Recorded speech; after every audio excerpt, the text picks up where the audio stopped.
Good morning, everyone. It is good to see you and a joy and a blessing to be with you all. I'm Richard Mirage, and I'm the lead minister here at Unity of Phoenix. Welcome.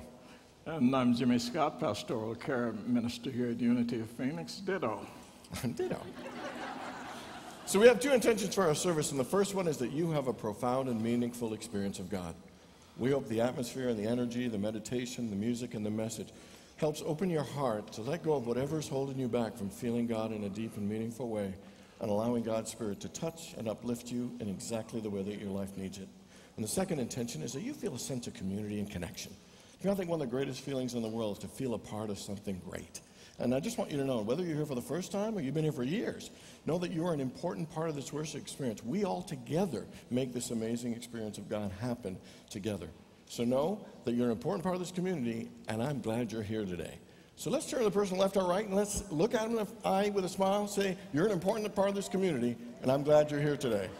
You're an important part of this community, and I'm glad you're here today. You're an important part of this community. I'm really glad that you're here today.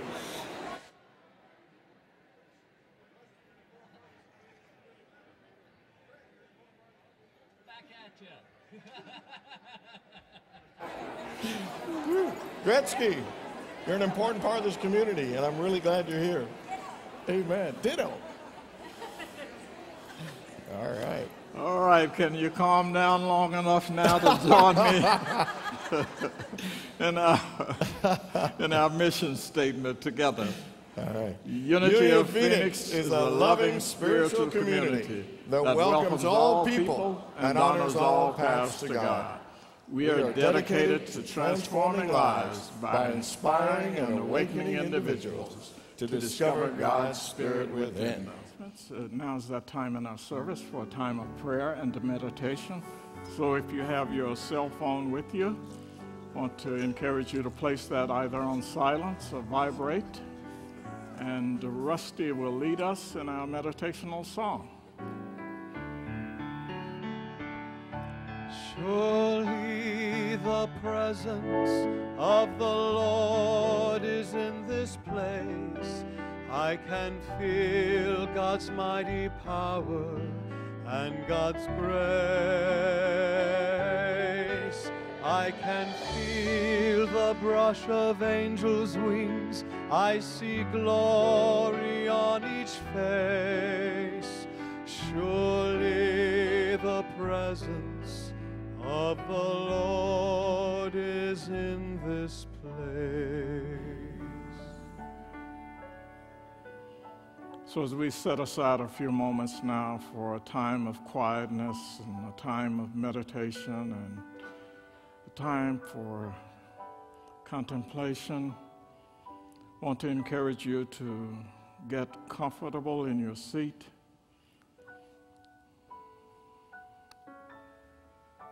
Take a deep, relaxing breath.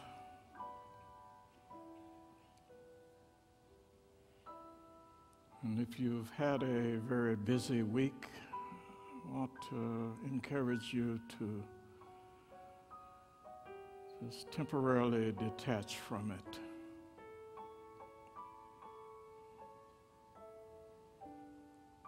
And then detaching from all the busyness of your life, just become open and receptive to this present moment.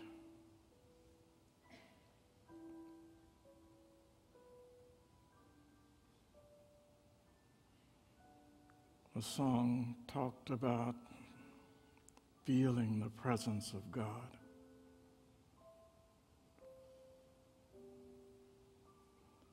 And in order to do that, we have to become quiet, still,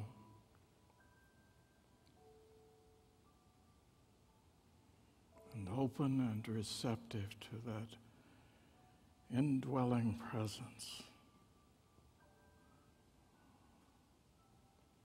The presence from whence we draw our strength, our fortitude, our ability to persevere,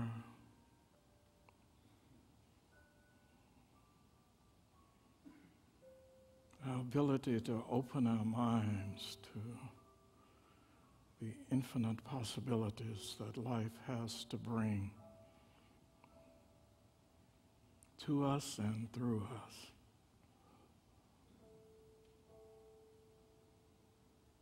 So again, I want to encourage you to take a deep, relaxing breath.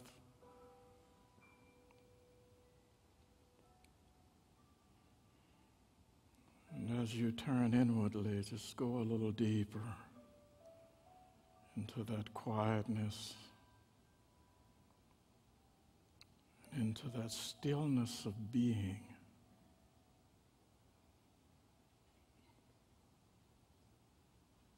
And just rest in that stillness.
One wise sage said, "We are each individualized links in a great universal chain of life,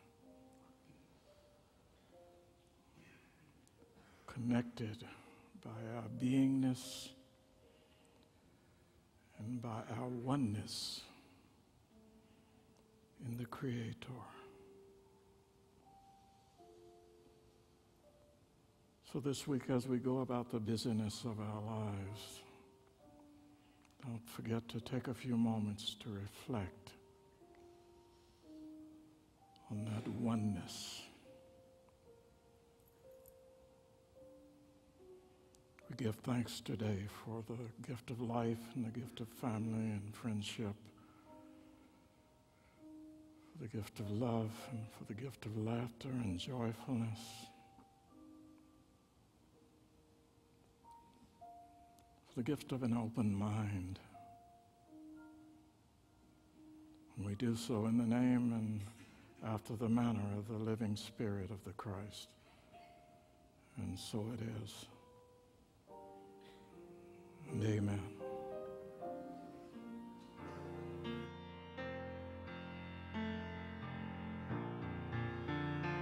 Our Father,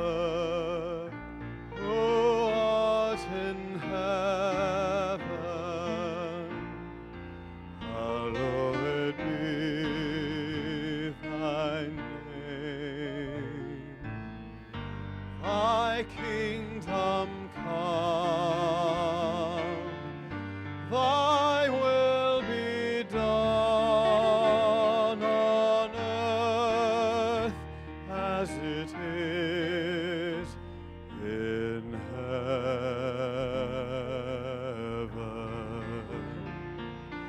Give us this day our daily bread, and forgive us our debts as we forgive our debtors.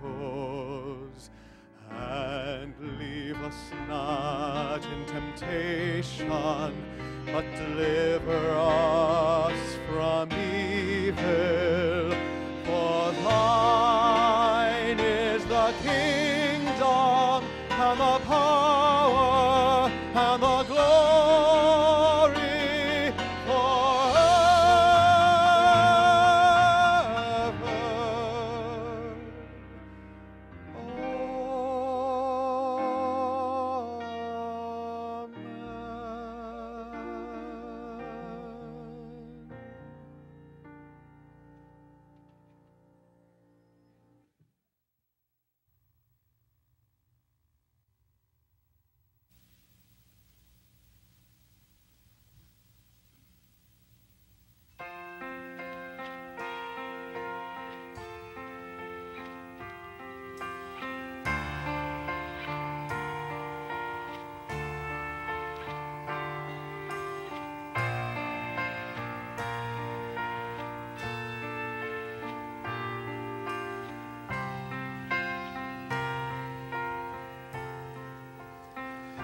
The power of now is always present, nowhere to be than where you are. The power of now flows oh so gracefully. The power of now is always perfect, nothing to be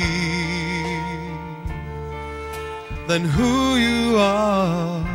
The power of now flows oh so easily. Be willing to let go of everything you think you need to know. Be strong enough to let go of everything you think you need to control.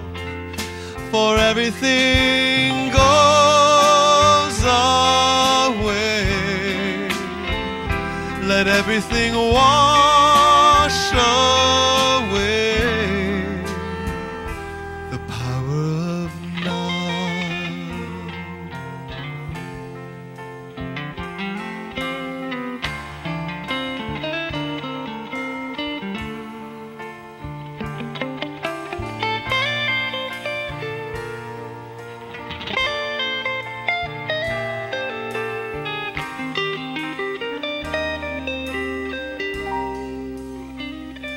The power of now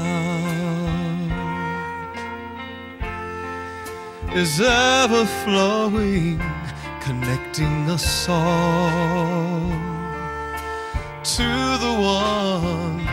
The power of now unfolds so peacefully. Be willing to let go of everything you think you need to know. Be strong enough to let go of everything you think you need to control.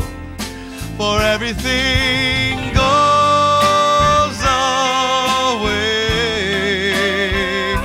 Let everything wash away. The power of now. The power of now. The power of now. The power of now.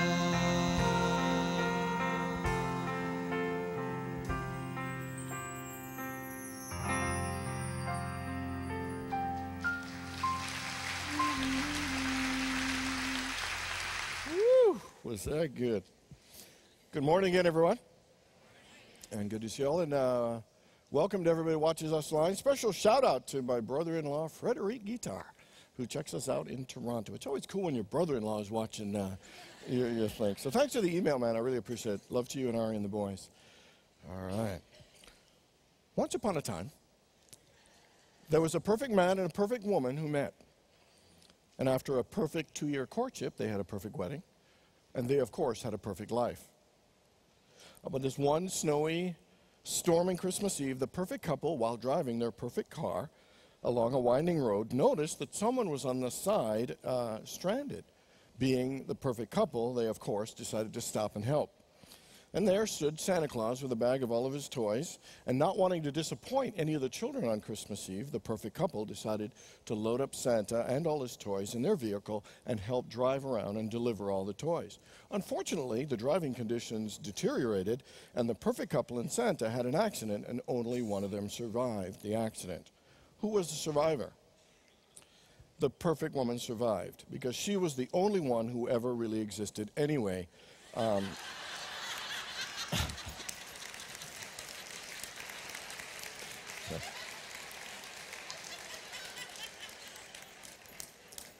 See, everybody knows there's no Santa Claus and there's no such thing as a perfect man.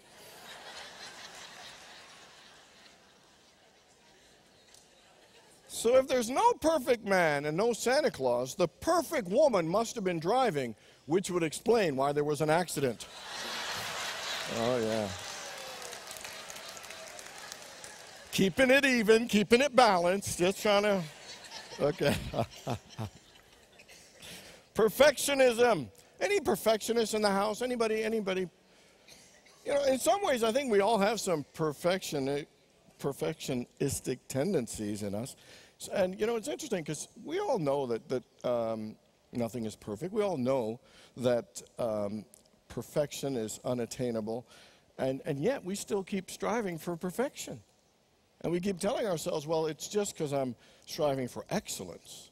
It's just because I want to bring out the best in myself, just because, you know, I want to improve and grow, you know, and become better. Interestingly, research shows that perfectionism actually hampers our success and happiness. Perfectionism actually adds undue stress and anxiety to our lives.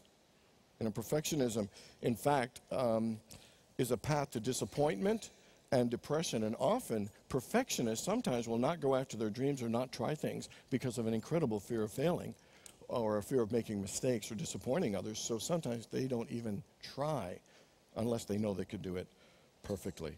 So the question is, why do we chase perfection? And you know what the real answer is? It's because we chase perfection because at some level we don't feel that we're good enough. That we do not feel that we are worthy. We don't feel that we're capable. You know, we don't feel like we're smart enough, we're talented enough. We feel that there is something wrong with us. And pursuing perfection is some way of trying to get validation that I'm enough. You know, when we, you know, for us who struggle with feelings of worthiness, there are some behaviors that we all engage in when, you know, to try and pursue a greater sense of feeling good enough and self-worth. And the first one is that we please people. Anybody try, any people pleasers here? Anybody ever try to please people? And one of the reasons we do people pleasing is we figure if we please people, they will like us. And that will validate and create some level of feeling good enough, you know? Anybody here ever say yes when you really wanted to say no just because you wanted someone to like you? Okay. You know, and the thing is, we're driven by that. We don't feel good enough as we are, so we want the approval and validation and acceptance of others so we can feel better about ourselves. Another thing we tend to do is to perform. You know, we look a certain way, act a certain way because others expect us to. Some of the extremes is I've known people who have become engineers because their dad was an engineer, not because they wanted it, but they did things because they thought that's what other people expected them to do. Anybody ever let other people's opinions of you determine how you act or behave? Anybody? You know, sometimes we're so over-focused on what other people think. Like, if you've ever fallen down, the first thing you do is you look around to see if anybody's looking at you. I mean, sometimes we'll fall and we don't care if we get hurt. We just don't want to look bad. We care too much sometimes about what other people think. It guides our behavior and inhibits us of actually doing what we really want. You know, so we like to please, we like to perform, and the other one is sometimes we want to prove ourselves. You know, sometimes human beings have this thing, I am what I accomplish. And if I accomplish something great, I will be great. If I don't accomplish, I will not be great. Sometimes we're out there proving ourselves. You know, I was 30 years old when my father passed away. And at 30 years old, I didn't know which end was up. You know, I'd been paralyzed in a car accident, and for 10 years, I didn't know what I was doing. I was lost. You know, and I couldn't really take care of myself. I wasn't independent. I was living at home at 30, and, you know, I didn't really feel very successful. I didn't feel like a man. And one of my regrets of my father dying, because I had a really good relationship with my dad, is I always wished I wish he could see me as a man. I wish he could have seen me as a success. And so I spent, you know, the next number of years, and still in some ways, trying to prove that I'm a success, to prove I'm good enough. And it wasn't until like I was 42 years old when I had a job and just bought a house, you know, and things were kind of going well in my life, that I finally thought to myself, I wish my dad could see me now. And the truth is, when I looked a little deeper, I wasn't trying to seek my father's approval. I was trying to seek my own. Because I did not think I was a man. I did not think I was a success. I didn't think I was adequate or good enough. Anybody here ever try to prove yourself to yourself and you're kind of driven? It is an amazing thing that sometimes we get so driven to prove our worth that we will obsess and overwork ourselves and drive ourselves in the ground, and almost to the detriment of our health and well-being, just to prove that we can make it, prove, you know, that we're good enough. To the point that we're working so hard, we're not even having joy because we're just trying to prove, because there's such a place of not good enough that we're so driven that it's not even fun, even if you accomplish it. And so perfectionism is like a path we kind of choose to feel validated, to feel like we're good enough, to feel like people will like me and respect me, and that I will have value. You know, perfection is a path that we think if I can get perfect, then I won't feel any pain. If I can get perfect, you know, my life will be easy and I won't feel inadequate. If I only lose the weight and look perfect, I can only get that job, if I can only be that successful.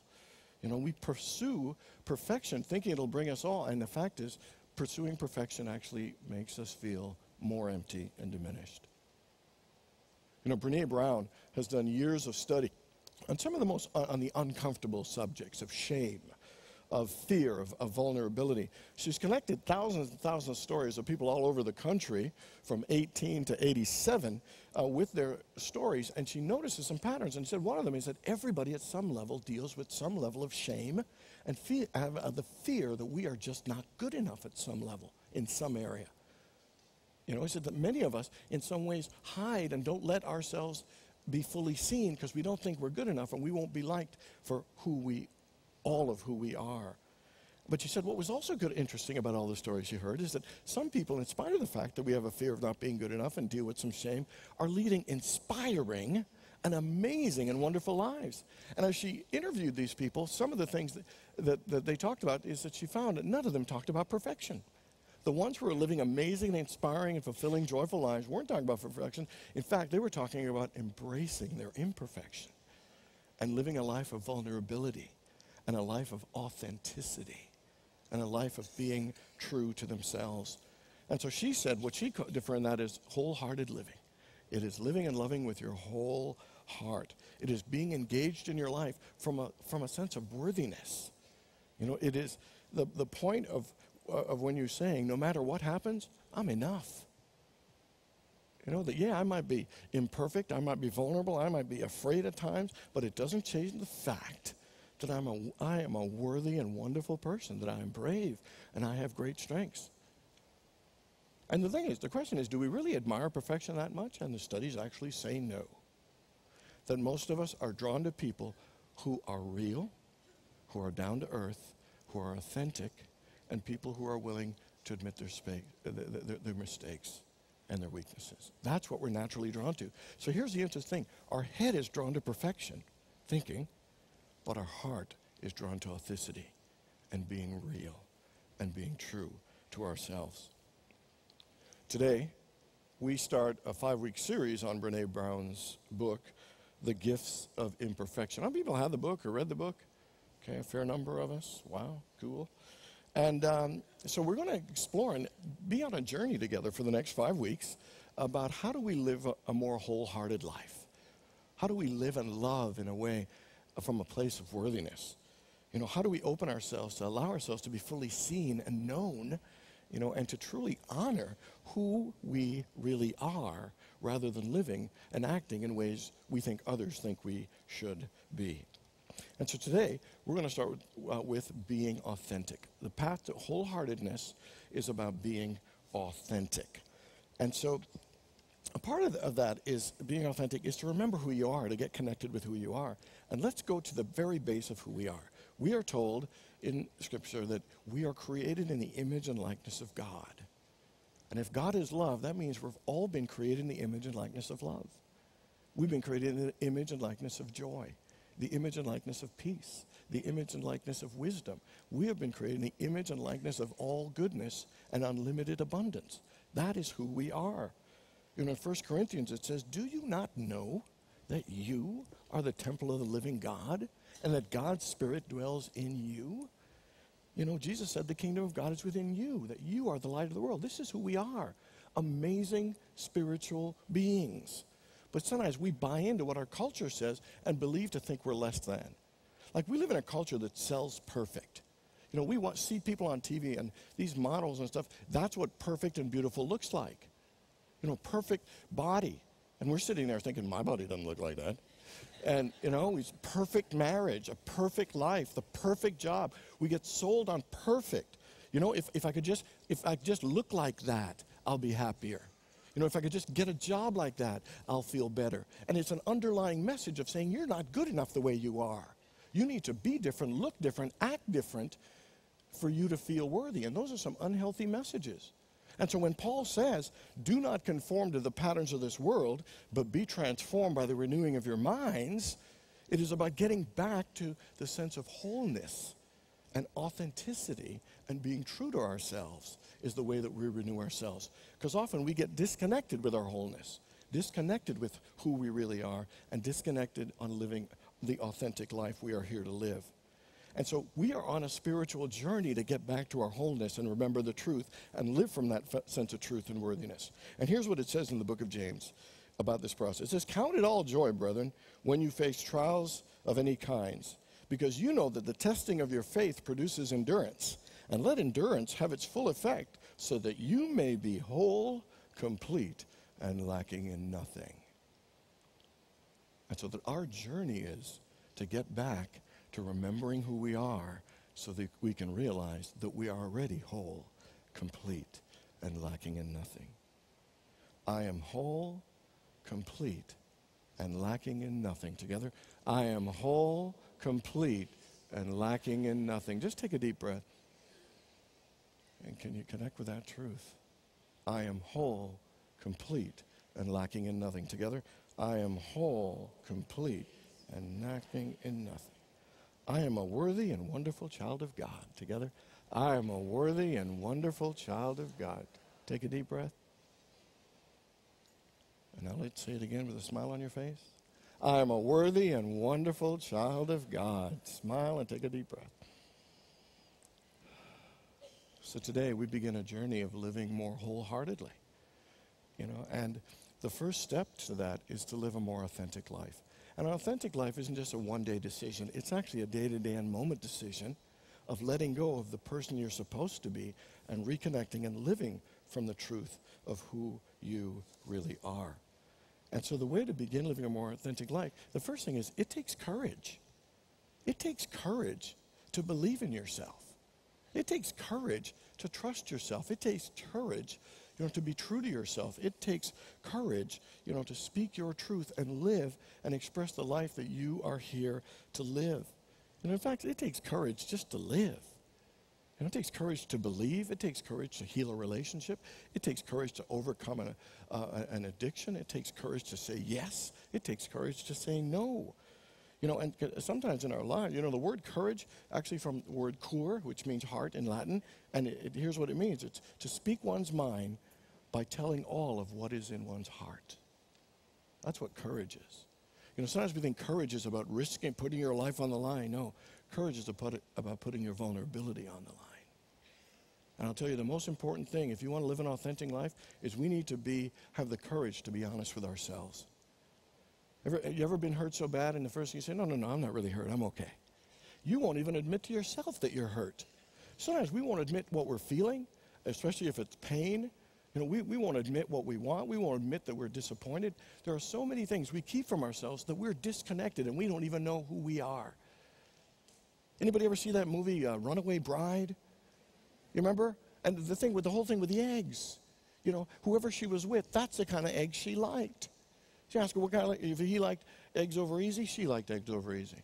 Break up, new guy, he liked scrambled eggs, she liked scrambled eggs. New guy, poached eggs, she liked poached eggs.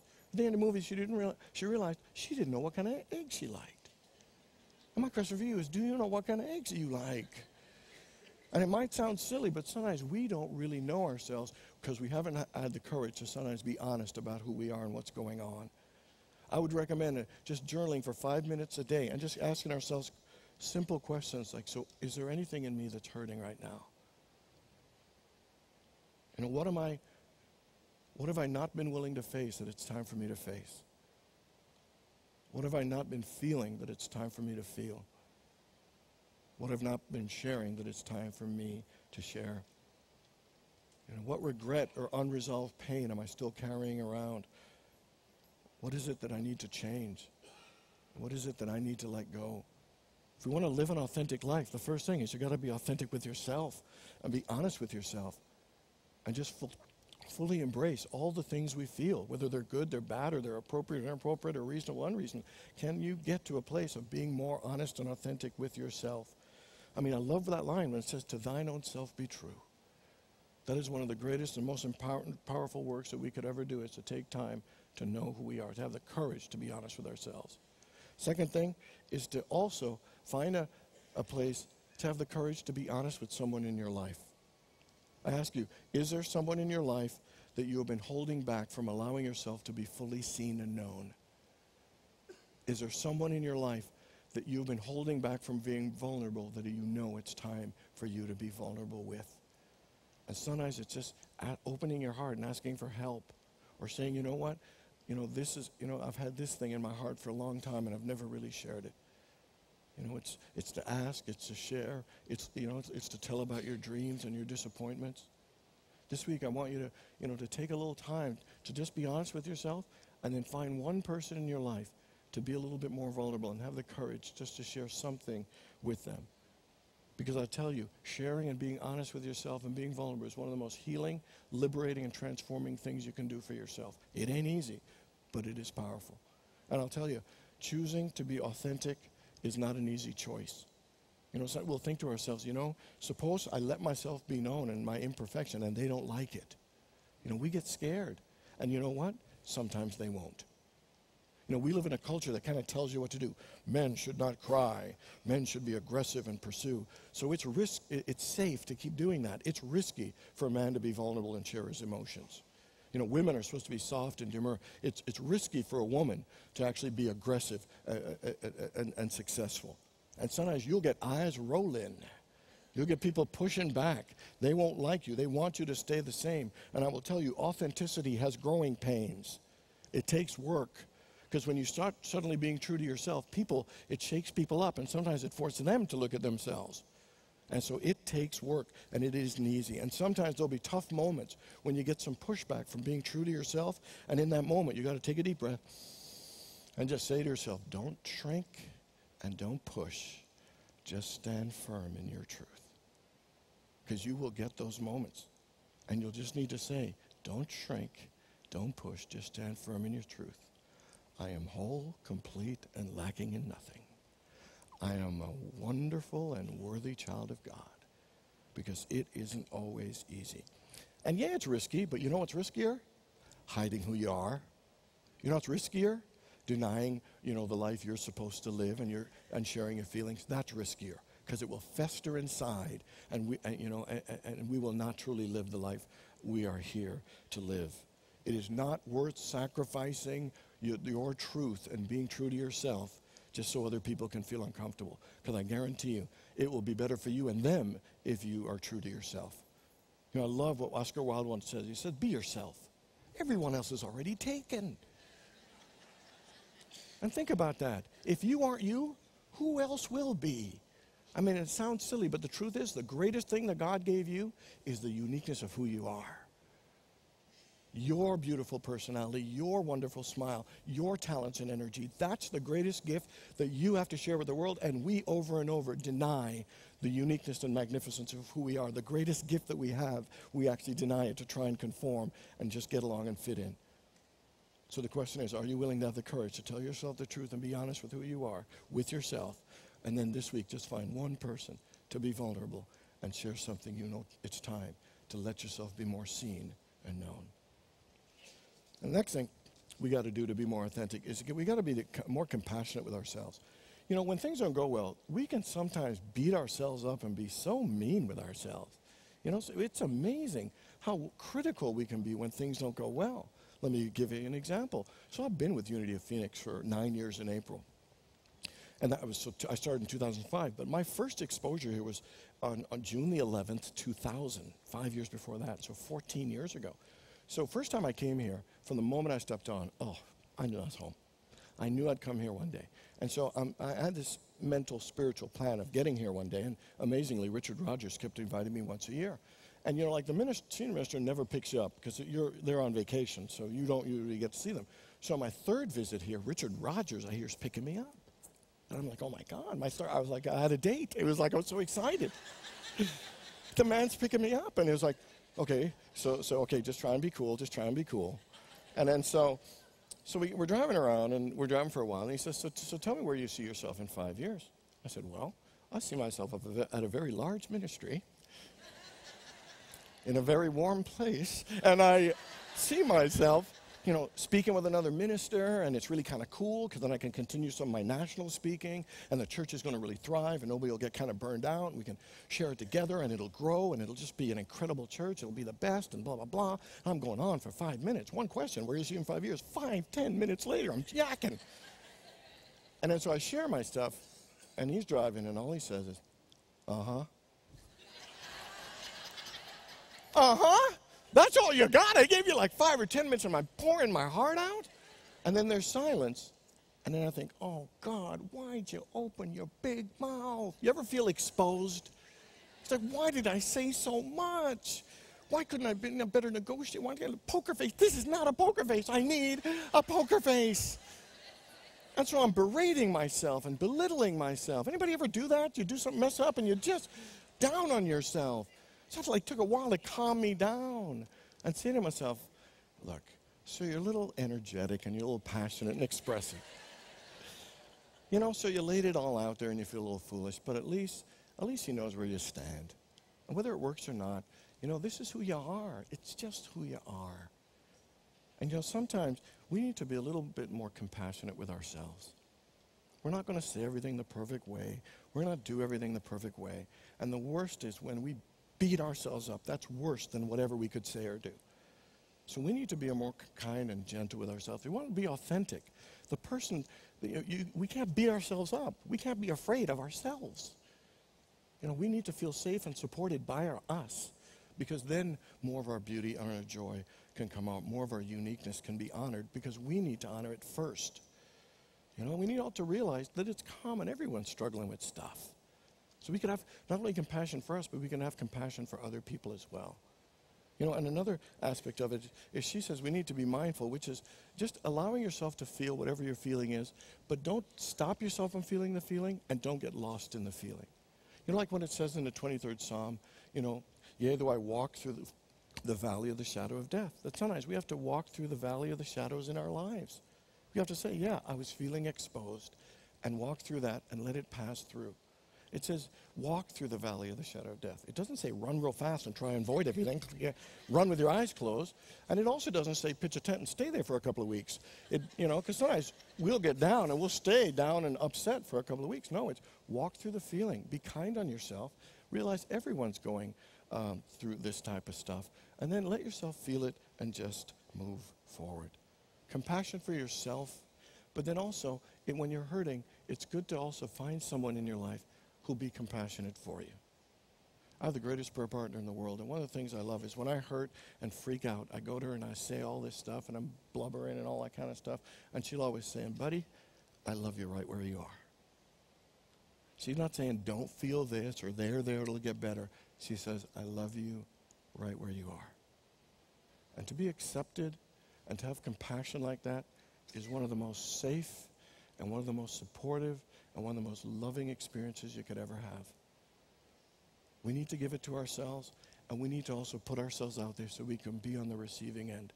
And whether it's a minister or whether it's a counselor or whether it's a friend, find someone you can be vulnerable with who can see your strengths and also see your struggles and love you right where you are with both of them, because that's one of the greatest gifts and feelings in the world. Courage to be honest with ourselves and vulnerable with others. Compassion for being kind to ourselves and allowing others to be compassionate to us, because then that gives us more compassion that we can actually share with the world. And then the final thing is a sense of connection. You ever been on a sports team or been in a community or been in a work situation where you just felt such a connection with everybody? To me, that's one of the, and you know why that's a great feeling? Because we're hardwired for that. We're hardwired to be in connection. We aren't meant to live lives of judgment, fear, and isolation. We are meant to live lives of courage, compassion, and connection.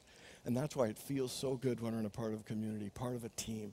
There is something great about it. But one thing I realize, it just doesn't happen by accident. You have to make yourself vulnerable. You have to expose yourself. You know, we think sometimes communicating and connection's the same thing, and it's not. Take a look at this high-tech world. We can communicate with anybody across the world anytime. We can send texts and, we can tweet and Facebook and Skype and FaceTime. It's outrageous, almost hyper communication. But communication and connection's different, because connection requires that you're vulnerable, that you share a deep part of yourself. My assistant and I, we had a meeting in October, and it's amazing. We work really well together, but it's so funny. Even in whatever relationship you're in, no matter how close it is, sometimes there are parts of yourself that you don't share and things you don't ask. So sat down with an intention for us to work even greater together, and so I started sharing some things I never asked before. I said, I'd like to do some things this way. I'd like to stop doing some things that way, and I'd like to add this, and here's how I think I can feel more supported. And then I asked her, and she shared with me, some things I'd like to do. And I'll tell you, being willing to share in a very safe way, nobody's attacking, just honest, heartfelt way, brought our level of connection, that we are more in sync, we are more efficient, we are more productive. And we were going along just fine. We could have gone along fine for a long time. You can go along fine in lots. But we were willing to risk to go a little deeper, so that connection and that fulfillment and that joy of supporting and working together is even better. And so my question for you is there a relationship in your life that you'd like to have a deeper connection? It might be good, but do you want to go deeper? And if you want to go deeper, are you willing to go deeper and share a bit more of yourself so you can have an even deeper bond and a deeper connection? And so in what ways are you holding back from sharing, being seen with that individual? What things do you want that you haven't been willing to ask for? What things are you willing to give that you haven't spoken up to? Are you willing to risk some of yourself to feel a deeper sense of connection? One of the things about this talk's really about one thing. You know what it's about? It's about love. Do you love yourself enough to be true to yourself and be honest with yourself about who you are and begin to live your life from that place of worthiness? Are you willing to have compassion, enough love for yourself to be compassionate, not beat yourself up, and also have love for others to be compassionate when they mess up? And do you love yourself enough to risk yourself to feel a deeper sense of connection? Perfection is not the ideal thing. The interesting thing is, we are all created in an amazing and wonderful way by God. And we like to label it imperfect, but I don't think it's imperfect. It's unique. You know who labels it imperfect? We do. We judge how we are. We're created beautifully and wonderfully by the Creator. You know, we are a masterpiece, a piece of the master, and yet we judge it and say it's imperfect, and it's not. That's our judgment. You know, we call ourselves unworthy. Nobody does. We are the ones. And so our journey of imperfection calls us to have courage to be honest with ourselves, courage to have compassion, courage to have connection, and that's what brings us to have a sense of wholeness and know what an authentic, wholehearted life is all about. I am whole, complete, and lacking in nothing. Together. I am whole, complete, and lacking in nothing. I am a worthy and wonderful child of God. Together. I am a worthy and wonderful child of God. I am whole, complete, and lacking in nothing. Together. I am whole, complete, and lacking in nothing. I am a worthy and wonderful child of God. This week, use the gift of being authentic, because it truly is one of the gifts of imperfection. God bless you all. Cool. All right, everybody, let's rise and join with our kids as we sing our song of peace, and they'll lead us in the prayer of protection. Thanks, guys. Some half-ass. All right, half-ass.